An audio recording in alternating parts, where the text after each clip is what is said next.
Krafts welcomes you to The Child in His Pod. Hello, crafters. For this week's craft, I wanted to repurpose an old basket. With all the hullabaloo around Baby Yoda, or the child, I thought this would be the perfect opportunity. Although I heard he might be getting a name. Here's what I used: a decorative basket, 3D printed the child head and hands, craft foam, a piece of styrofoam, hot glue, silver and Italian olive spray paint, acrylic paints, and a few large cotton balls. I began with the head and hands, spray painting them both with the Italian olive spray paint.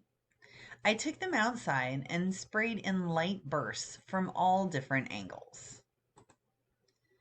First, I painted his eyes black, and then used a technique called dry brushing to apply a slightly darker green to his brow ridge, the edges of his ears, and the top of his head.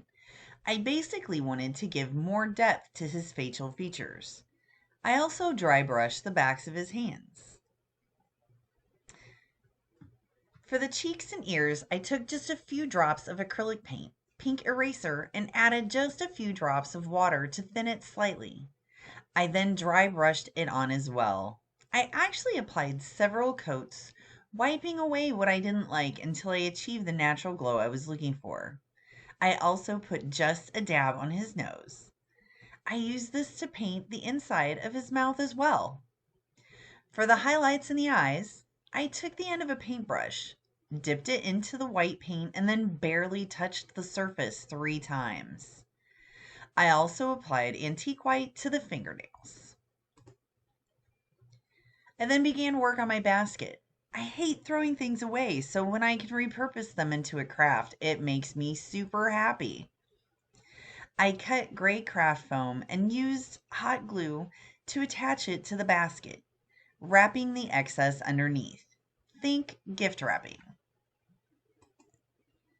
Once the basket was fully covered, I decided that I wanted it to be more metallic. Before spray painting it, I used hot glue to reinforce the seams. I overdid it purposefully to give the illusion of welding seams. I also added rivets. I used another piece of gray foam and added colored foam pieces to emulate the controls on the front of his pod, then glued it to the front. Next, I used this amazing cutting tool that I found to cut the styrofoam into the shape that I wanted for the little guy's body. Artist note: the narrowing for the neck was completely unnecessary. He has no neck. I then cut tan craft foam down to size and using hot glue wrapped the styrofoam, creating his coat. I used the scrap tan foam to create the arms. I first rolled them up and hot glued them. Then I cut them at an angle so that I could affix them to the sides.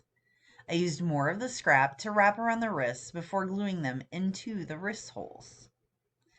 Using hot glue and a few unrolled cotton balls, I applied the trim to the neck and the sleeves. I then used copious amounts of hot glue to secure him into his pod. I used tons more hot glue to attach the head to the body. I then played with having the arms in different positions until I found something that looked natural, I liked, and hid the seams. I hope you've enjoyed this extreme cuteness overload that is the Baby Yoda. Yes, the child isn't as fun to say. Thank you so much for joining me. Don't forget to like and subscribe for more great crafts like this one. See you next week, crafters. Show me your crafts in the comments below.